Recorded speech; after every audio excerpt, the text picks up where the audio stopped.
Elon Musk has recently expressed concern over the Panama Canal, shocked by what's happening to this vital trade route. Once controlled by the U.S. before being handed over to Panama in 1999, the canal has faced mounting challenges, including skyrocketing fees that have upset American shipping companies. Even Donald Trump once threatened to seize control of it if prices weren't lowered. But why is Musk now so focused on this issue? Let's dive into the controversy surrounding the canal and Musk's take on its future. Trump's threat to take back the canal. On December 22, Donald Trump, as president-elect, made waves by criticizing Panama for its high canal fees. At a rally in Arizona, he accused Panama of charging excessive rates that hurt American businesses by making it more expensive to move goods between the Atlantic and Pacific. Trump warned that if fees weren't reduced, the U.S. might demand control of the canal once again. He even suggested that countries like China might be benefiting from these high costs at America's expense. However, Panama's president José Raúl Mulino firmly denied these claims, stating that the canal remains under Panama's control and that there would be no negotiations to return it to the U.S. Elon Musk's perspective. Musk, known for his outspoken opinions, weighed in on the issue. Sources say he believes the high fees stem from deeper problems like water shortages, security concerns, and political tensions, forcing Panama to rely on steep charges to cover its costs. Musk's comments add another layer to this tense situation, which has sparked heated debates over U.S. relations with Panama, a conflict rooted in history. To fully understand the Panama Canal story, we must look back to 1513, when explorers first envisioned a path connecting the Atlantic and Pacific Oceans. What started as a dream centuries ago has now become a modern battleground for trade, politics, and power. An explorer's dream. In October 1513, Spanish explorer Vasco Núñez de Balboa crossed the Isthmus of Panama and discovered a narrow strip of land separating the Atlantic and Pacific Oceans. He believed it was possible to create a waterway connecting the two oceans, an idea that excited many explorers. Such a passage would drastically cut travel time between Europe and Asia, avoiding the dangerous southern tip of South America where storms and sea monsters claimed countless lives. Although the concept attracted interest, no real progress was made for centuries. The harsh terrain, thick jungles, steep mountains, and tropical climate, combined with limited technology, stalled any efforts until the late 19th century. In 1881, over 300 years after Balboa's discovery, French engineers led by Ferdinand de Lesseps attempted to build a sea-level canal, inspired by their success with the Suez Canal.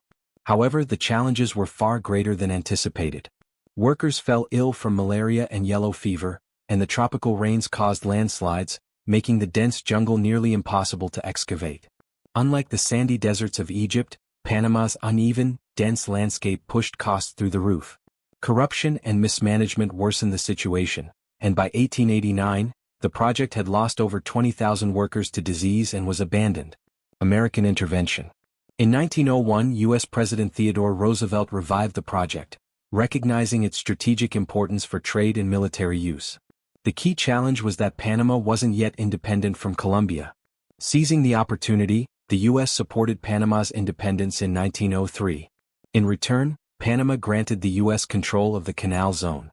Construction began in 1904 under American engineer John Stevens.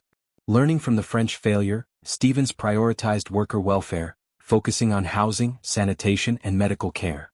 He brought in top U.S. military doctors to combat the spread of malaria and yellow fever, ensuring the workforce was prepared for the monumental task ahead. Engineering innovation and completion. Realizing the difficulty of digging a sea-level canal, Stevens and his team opted for a lock-based system. This approach lifted ships to higher elevations and lowered them back down, enabling passage through steep slopes and valleys at a lower cost. By 1906, progress was made, but challenges persisted. By late 1906, tensions rose between U.S. President Theodore Roosevelt and John Stevens, the project's lead engineer. Initially, the administration provided resources, but later they seemed to interfere. Reports suggest the president disagreed with Stevens' decisions and pushed for unwanted contractors. Under stress, Stevens fell ill and resigned in 1907, passing leadership to George Washington Goethals. George continued Stevens' work, using steam shovels and dynamite to tackle the challenging Culebra Cut. Despite new methods, equipment failures, landslides, and yellow fever claimed nearly 5,000 workers' lives. Yet, after a decade of hardships, the Panama Canal opened on August 15, 1914, marked by the SS Ancon's historic passage. Travel between the Atlantic and Pacific now took just 8 hours instead of 2 months, cementing this as a monumental achievement. From U.S. control to Panamanian ownership. From its opening, the U.S. controlled the canal and its surrounding zone, using it strategically for military and trade operations, especially during wartime. Over the next 50 years, the canal became a critical route, benefiting Panama through U.S. compensation. However, in the late 1960s, Panamanian President Omar Torrijos sought full sovereignty over the canal, leading to negotiations with U.S. President Richard Nixon. The 1977 Torrijos-Carter treaties gradually transferred control, culminating in Panama's full ownership by December 31, 1999.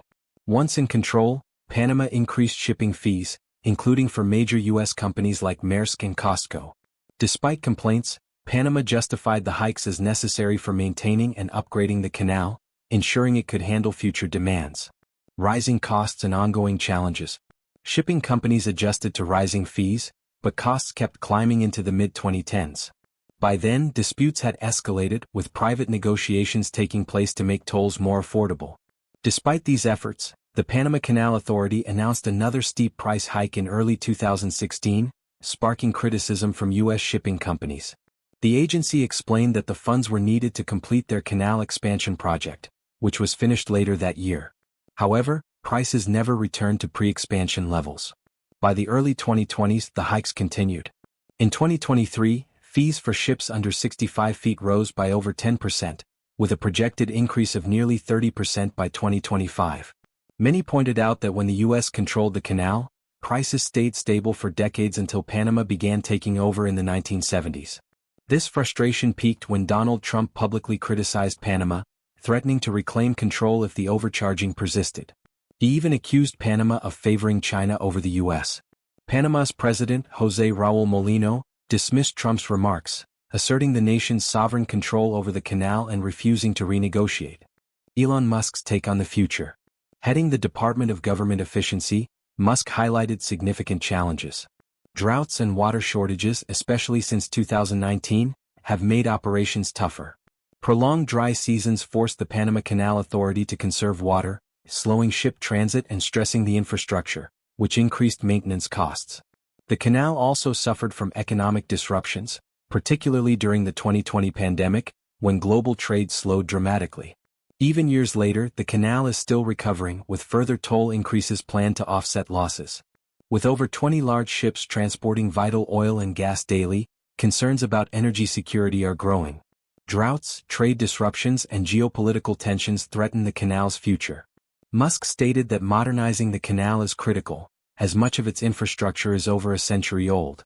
Despite upgrades since 2016, the issues remain unresolved, and the situation could worsen without long-term solutions. Fixing the issue would cost a fortune. If Panama raises funds by increasing fees for shipping companies already complaining, it might drive traffic away from the canal entirely. Even with the money, the canal would need to shut down completely for repairs. It took a decade to build in 1914, and even with modern technology, it could still take years to fix. Musk's comments caught many by surprise, hinting at why canal fees are so high for American ships. While nothing is officially confirmed, Donald Trump's bold rhetoric suggests he might take drastic steps. At the Arizona rally on December 22, Trump hinted at pushing for renegotiations with Panama, possibly forcing deals the U.S. can't refuse. Trump seems determined to reclaim some of the control the U.S. had for over 50 years, despite Panama's resistance. With his inauguration on January 20, the world waits to see his plans for the canal. What do you think? Could Trump actually take back the Panama Canal, or is this just another stunt? Share your thoughts in the comments below.